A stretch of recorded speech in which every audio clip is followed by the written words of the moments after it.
आपने news headlines में बार बार सुना होगा कि भारत दुनिया की सबसे तेजी से बढ़ती हुई अर्थव्यवस्था है। IMF, इंटरनेशनल मॉनिटरिंग फंड और वर्ल्ड बैंक की रिपोर्टें कहती हैं कि हम जल्द ही तीसरी सबसे बड़ी इकोनॉमी बन जाएंगे। क्या यह पूरी सच्चाई है? जहां एक तरफ सेंसेक्स नई ऊंचाइयों को छू रहा है, नए नए एक्सप्रेसवे बन रहे हैं, वहीं दूसरी तरफ बेरोजगारी और महंगाई ने आम आदमी की कमर तोड़ रखी है। आज की वीडियो में चलिए गहराई से समझते हैं डेटा और फैक्ट्स के साथ।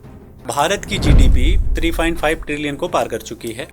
IMF के अनुसार भारत की नॉमिनल GDP लगभग 4 ट्रिलियन के करीब पहुंच रही है, जिससे हम जर्मनी और जापान को पीछे छोड़कर दुनिया की तीसरी सबसे बड़ी इकोनॉमी बनने की राह पर हैं। डिजिटल इंडिया और UPI के आने से बैंकिंग सेक्टर में एक नई क्रांति आई है।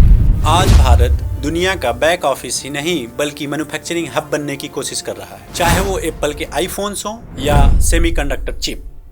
लेकिन यहीं पर एक बड़ा ट्विस्ट आता है। सिर्फ GDP बढ़ने का ये मतलब नहीं है कि हर भारतीय अमीर हो रहा है। हमें यहाँ समझना होगा K-शेप रिकवरी। इसका मतलब ये कि अमीर और अमीर होते जा रहे हैं, गरीब और मिडिल क्लास और नीचे जा रहे हैं। अमीरी और गरीबी का फासला K-शेप रिकवरी। ऑक्सफैम की रिपोर्ट के अनुसार भारत की ऊपरी 1% आबादी के पास देश की कुल संपत्ति का 40% से ज़्यादा हिस्सा है।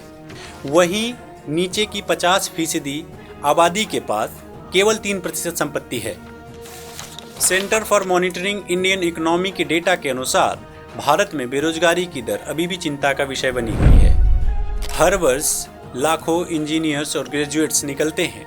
क्या उनके लिए पर्याप्त नौकरियां हैं? हकीकत यह है, भारत में जॉबलेस ग्रोथ देखने को मिल रही है। बेरोजगारी का पेचीदा सच। PLFS periodic labour force survey के हालिया आंकड़ों के अनुसार शहरी युवाओं में बेरोजगारी की दर अभी भी 15 से 17% के बीच है। ग्रामीण भारत के युवाओं में ये आंकड़ा 10% से लेकर 12% के बीच है। और सबसे चौंकाने वाली बात यह है, जितने ज़्यादा शिक्षित युवा उनमें बेरोजगारी दर उतनी अधिक। दिक्कत यह है कि आम आदमी की परचेसिंग पावर यानी खरीदने की क्षमता कम हो रही है। पेट्रोल डीजल के दाम हो या खाने पीने की चीज़ें, महंगाई लोगों की सेविंग्स को खत्म कर रही है। जब लोगों के पास खर्च करने को पैसे ही नहीं होंगे तो डिमांड कैसे बढ़ेगी? भले ही हेडलाइन इन्फ्लेशन CPI 5% के आसपास हो, परंतु खाद्य महंगाई फूड इन्फ्लेशन 8 से 10% के बीच है। मतलब थाली की कीमत आपकी सैलरी से तेज बढ़ रही है। सॉल्यूशन, इसका समाधान क्या है? एजुकेशन और स्किल डेवलपमेंट। एक्सपर्ट्स का मानना है कि भारत को 3 चीज़ों पर फोकस करने की सख्त ज़रूरत है। सिर्फ डिग्री नहीं, मार्केट के हिसाब से स्किल, मैन्युफैक्चरिंग।